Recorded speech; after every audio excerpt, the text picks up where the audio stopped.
Hello friends, स्वागत है आप सबका आपके अपने चैनल वेद एकेडमी में। आज की वीडियो में हम 12th जनरल इंग्लिश चैप्टर 9 की स्टडी करने वाले हैं। अगर आपने अभी तक चैनल सब्सक्राइब नहीं किया है तो चैनल सब्सक्राइब जरूर करें ताकि हम जब भी न्यू वीडियो अपलोड करें उसका नोटिफिकेशन आप तक सबसे पहले पहुँचे। तो हमारा चैप्टर 9 है आई एम जोस ब्रेन। मैं जो का ब्रेन हूँ या मस्तिष्क हूँ। इसका पहला क्वेश्चन है हमारा, what does the brain consist of. मस्तिष्क किन चीज़ों से मिलकर बना होता है। तो the brain consist of grey and white tissue of gelatinous consistency. मस्तिष्क स्लेटी व श्वेत ऊतकों से बना जिलेटिनुमा होता है। The brain consist of grey and white tissue of gelatinous consistency. Next हमारा क्वेश्चन है, how can you say that Jose brain is जो हिमसेल्फ। यानी आप ये कैसे कह सकते हैं कि जो का मस्तिष्क ही जो स्वयं है। We can say that Jose brain is जो himself because it is his personality, his reaction and his mental capacity. Personality यानी होता है व्यक्तित्व, रिएक्शन यानी प्रतिक्रिया, मेंटल यानी मानसिक, कैपेसिटी यानी क्षमता। तो हम ये कह सकते हैं कि जो का मस्तिष्क की स्वयं जो है, क्योंकि भाई उसकी व्यक्तित्व, प्रतिक्रियाएं तथा उसकी मानसिक क्षमता है। We can say that Jose brain is जो himself because it is his personality, his reaction and his mental capacity. Next हमारा क्वेश्चन है, how does the brain cope with amount of information that keep coming. लगातार आती सूचनाओं की मात्रा से जो का दिमाग कैसे निपटता है। तो इसका आंसर हमारा, Jo's brain from the information that keeps coming selects what is important and ignores the rest in this it copes with them. यानी कि जो का दिमाग लगातार आती सूचनाओं में से महत्वपूर्ण का चयन कर शेष की उपेक्षा कर देता है। इस तरह वह उनसे निपटता है। Jo's brain from the information that keeps coming select what is important and ignores the rest in this it copes with them. Question number 4 है हमारा, how does the brain react in emergency situation. React यानी होता है प्रतिक्रिया, emergency यानी आपात, और situation यानी परिस्थिति। यानी आपात परिस्थितियों में दिमाग कैसे प्रतिक्रिया करता है। तो इसका आंसर है हमारा, in emergency situations the brain instantly shifts gears. आपात परिस्थितियों में मस्तिष्क तत्काल अपनी गियर बदल देता है। नेक्स्ट हमारा क्वेश्चन है, what does the brain do when carbon dioxide level rises in the blood. जब रक्त में कार्बन डाइऑक्साइड का स्तर बढ़ता है तब दिमाग क्या करता है। When the carbon dioxides level rises in the blood the brain steps up the breathing rate. Breath यानी होता है सांस लेना, रेट यानी दर। तो जब रक्त में कार्बन डाइऑक्साइड का स्तर बढ़ता है तब दिमाग सांस लेने की गति बढ़ा देता है। When the carbon dioxide level rises in the blood the brain steps up the breathing rate. Next हमारा क्वेश्चन है, what will happen when the brain does not get the oxygen and blood it requires. क्या होता है जब दिमाग को आवश्यकता अनुसार ऑक्सीजन व रक्त नहीं मिलता है। तो इसका आंसर है हमारा, when the brain does not get the oxygen and blood it requires the person फेंट्स। फेंट्स यानी होता है अचेत हो जाना। जब मस्तिष्क को आवश्यकता अनुसार रक्त व ऑक्सीजन नहीं मिलता तब व्यक्ति अचेत हो जाता है। When the brain does not get the oxygen and blood it requires the person फेंट्स। If this shortage यानी होता है कमी, कंटिन्यूज फॉर फ्यू सेकेंड्स। ये कमी अगर कुछ समय तक चलती है, कुछ सेकंड्स तक चलती है, then the brain suffers grave damage. परिणाम स्वरूप लकवा मृत्यु भी हो सकती है, पैरालिसिस और डेथ में result. When the brain does not get the oxygen and blood requires, जब दिमाग को ऑक्सीजन और ब्लड यानी रक्त उसकी आवश्यकता अनुसार नहीं मिलता है, द पर्सन फेंट्स, पर जो व्यक्ति होता है वो अचेत हो जाता है। If this shortage continues for few seconds, अगर ये कमी कुछ समय तक चलती है, the brain suffers gap damage, paralysis और डेथ में ऑकर्स। इनके परिणाम स्वरूप पैरालिसिस और व्यक्ति की मृत्यु भी हो सकती है। नेक्स्ट हमारा क्वेश्चन है, what is the most interesting discovery that brain mappers have made. Mappers यानी होता है अनुसंधानकर्ता, डिस्कवरी यानी खोज। तो दिमाग की जो अनुसंधान करते थे उन्होंने क्या सबसे रोचक चीज़ की खोज की। तो the most interesting discovery that the brain mapper have made is the discovery of the pleasure centre. Pleasure यानी होता है सुख। मस्तिष्क के अनुसंधानकर्ताओं ने रोचक खोज की है, वह सुख के केंद्र की खोज उन्होंने की है। प्लेजर यानी सुख और सेंटर यानी केंद्र। The most interesting discovery that the brain mapper have made is the discovery of the pleasure centre. Discovery यानी होता है खोज, मेपर्स यानी होता है अनुसंधान करता, इंटरेस्टिंग यानी महत्वपूर्ण, या फिर आप बोलें इसको कि रोचक। उसके बाद नेक्स्ट क्वेश्चन है, what is a blood brain barrier, how does it work. Barrier यानी होता है हमारा अवरोधक, तो blood brain barrier is a kind of gatekeeper. मस्तिष्क रक्त अवरोधक क्या होता है, यह कैसे कार्य करता है, तो इसका आंसर है हमारा blood brain barrier is kind of a gatekeeper. रक्त मस्तिष्क अवरोधक एक प्रकार का द्वारपाल होता है। It works by allowing something in and denying interest to others.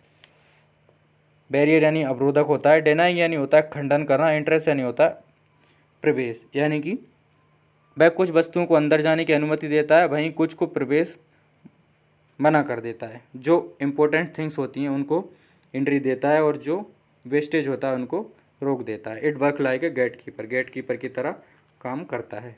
Next हमारा क्वेश्चन है, describe the structure of the brain. हमें स्ट्रक्चर यानी होता है संरचना, तो दिमाग की संरचना का वर्णन करना, स्ट्रक्चर यानी संरचना हमारा होता है।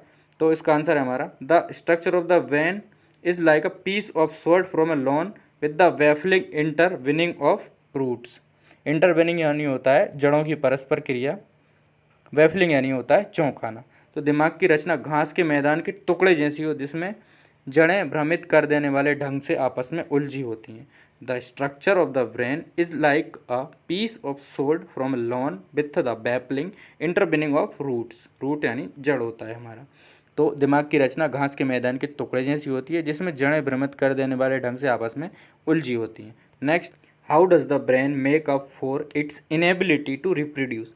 इनेबिलिटी यानी होता है अक्षमता, रिप्रोड्यूस यानी होता है पुनर्निर्माण, यानी कि मस्तिष्क अपने पुनर्निर्माण की अक्षमता की भरपाई कैसे करता है। तो the brain makes up for its inability to reproduce by having huge number of nerve cells. मस्तिष्क अपनी पुनर्निर्माण की अक्षमता की भरपाई विशाल संख्या में तंत्रिका कोशिकाओं के निर्माण से करता है। Even if several thousand cells die, अगर हजारों कोशिकाएं मर भी जाती हैं, the loss is not notice due to that, इस कारण से इस नुकसान की ओर कोई ध्यान भी नहीं देता है।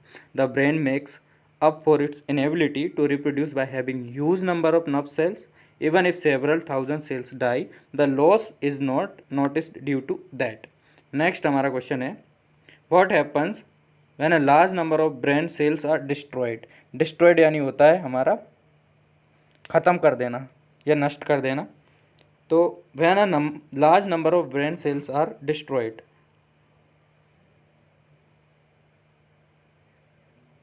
जब बड़ी संख्या में दिमाग की कोशिकाएं नष्ट हो जाती हैं, different types of physical disabilities start occurring, तो विभिन्न प्रकार की शारीरिक अक्षमताएं उत्पन्न होने लगती हैं।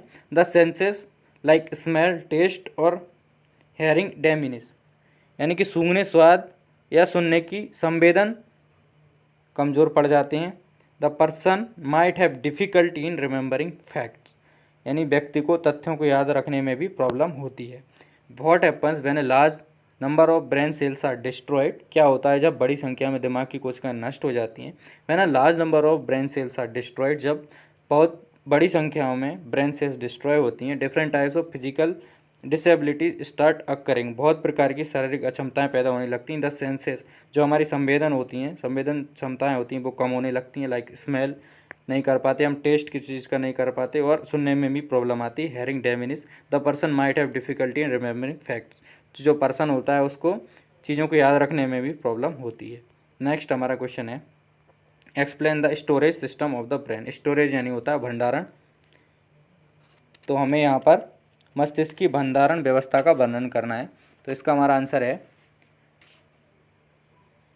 The backup system is the most striking feature of the brain. सूचना को संरक्षित संग्रहण दिमाग की सर्वाधिक आश्चर्यजनक व्यवस्था है। The backup system is the most striking feature of the brain. It stores each memory in various places, यानी यह प्रत्येक स्मृति को अनेक जगहों पर संग्रहित करता है। This help the person to manage quite nicely even if a part of a brain is destroyed, यानी वह व्यक्ति को उस समय भी अच्छे से कार्य निष्पादन करने में मदद करता है जबकि दिमाग का एक भाग नष्ट हो जाता है।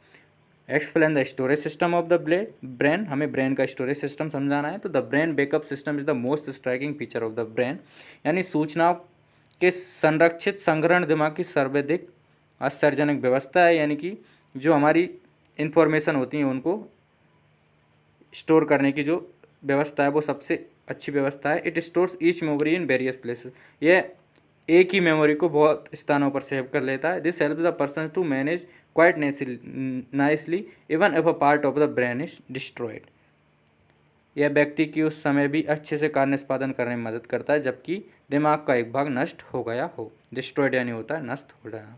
नेक्स्ट हमारा क्वेश्चन है describe the dangers that the brain is exposed to. Exposed यानी होता है हमारा उजागर, तो the brain is exposed to many dangers, दिमाग के लिए अनेक खतरे मौजूद हैं। Tumours can cause disasters, disaster यानी होता है आपदा, तो ट्यूमर जो हमारा होता है वो घातक होता है। Stroke is another problem that can lead to mental lapses, यानी जो दिल का दौरा होता है वो दूसरी समस्या है जो कि मानसिक दुर्बलता पैदा करती है। Paralysis and even to death, जो हमारी स्ट्रोक होता है उसकी वजह से मानसिक दुर्बलता, लगवा और मृत्यु तक हो जाती है। Third enemy of brain is injury which if severe may cause blackout और इवन डेथ। सीवर यानी होता है गंभीर, तो जो तीसरा शत्रु है वो दिमागी चोट है जो बहुत गंभीर होती है, अचेत अवस्था या मृत्यु तक ये ले जाती है जब हमें चोट लगती है मस्तिष्क की। तो the describe the dangers that the brain is exposed to, यानी मस्तिष्क के लिए मौजूद खतरों का वर्णन करो। तो the brain is expose to many dangers, दिमाग के लिए अनेक खतरे मौजूद हैं। Tumours can cause disasters, tumour होता है वो घातक होता है। Stroke is another problem that can lead to mental lapses, paralysis and even to death, जो दिल का दौरा होता है वो दूसरी समस्या है जिसकी वजह से मानसिक दुर्बलता, पैरालिसिस और मृत्यु तक हो सकती है। Third enemy of brain is injury, तीसरा दुश्मन इंजरी है। विच इफ सीवर में कॉज ब्लैकआउट और इवन डेथ, इसकी वजह से आदमी अचेत हो जाता है और मृत्यु तक उसकी हो जाती है। आई होप आपको वीडियो पसंद आई होगी। एंड तक हमारे साथ बने रहने के लिए धन्यवाद।